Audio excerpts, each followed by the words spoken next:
Assalamualaikum warahmatullahi wabarakatuh. Halo Bapak Ibu juri dan teman-teman sekalian.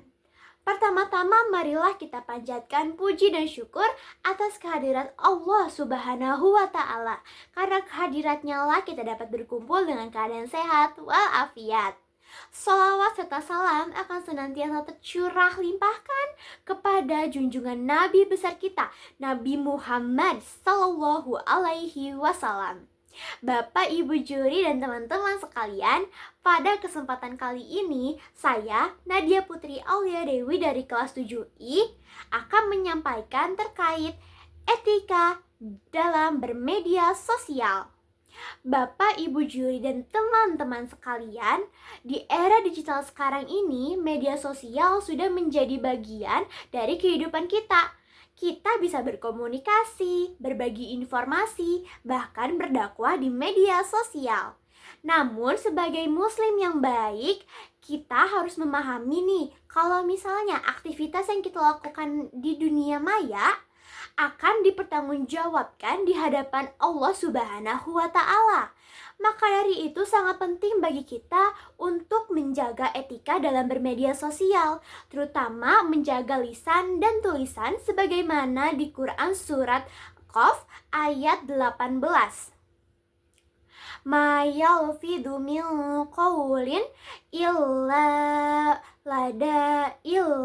ladaihi raqibun atid, yang artinya tiada suatu kata pun yang terucap melainkan ada di sisinya malaikat pengawas yang selalu siap mencatat. Nah, Bapak, Ibu juri, dan teman-teman sekalian, sebagai muslim yang baik, pasti kita harus melakukan sesuatu yang baik saat bermain media sosial. Apa saja yaitu? Nah, salah satunya yang pertama adalah niat yang baik. Dalam Islam, niat termasuk bagian penting. Rasulullah Shallallahu Alaihi Wasallam bersabda, sesungguhnya amal itu tergantung niatnya. Hadis riwayat Bukhari dan Muslim. Dalam bermedia sosial hendaknya kita niatkan yang terbaik.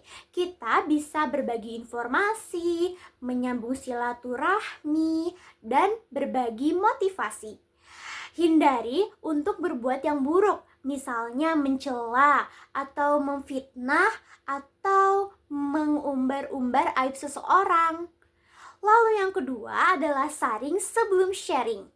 Allah Subhanahu wa Ta'ala berfirman dalam Quran surat Al-Hujurat ayat 6. Wahai orang-orang yang beriman, jika suatu saat datang kepadamu orang fasik yang membawa suatu berita, maka telitilah dalam mengelola berita tersebut. Ayat tersebut menjelaskan bahwa jika kita mendapatkan informasi, kita harus memverifikasi informasi tersebut benar atau tidak. Jangan sampai kita menjadi penyebab tersebarnya hoaks atau informasi yang tidak jelas. Yang ketiga adalah menjaga lisan dan tulisan seperti yang saya katakan tadi di awal. Karena lisan dan tulisan kita lah yang mencerminkan kepribadian kita. Rasulullah Shallallahu Alaihi Wasallam bersabda, barang siapa yang beriman kepada Allah dan hari akhir, hendaklah ia berbicara baik atau diam. Hadis riwayat Bukhari dan Muslim.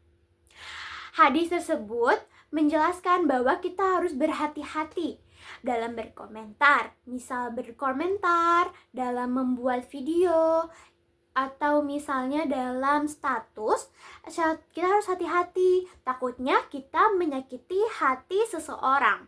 Dan jangan berdebat sesuatu yang tidak penting, lalu menyebarkan kebencian atau membuat konten yang tidak ada nilai Islamnya.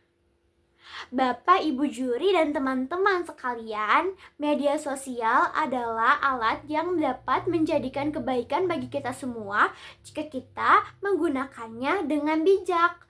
Namun juga bisa menjadi ladang dosa jika kita menggunakannya asal-asalan atau dengan tidak bijak.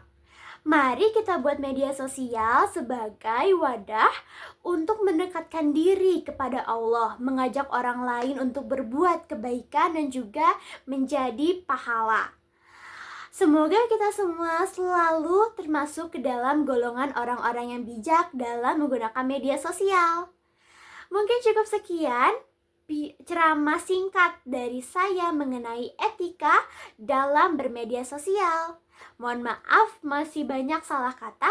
Terima kasih atas perhatiannya. Wassalamualaikum warahmatullahi wabarakatuh.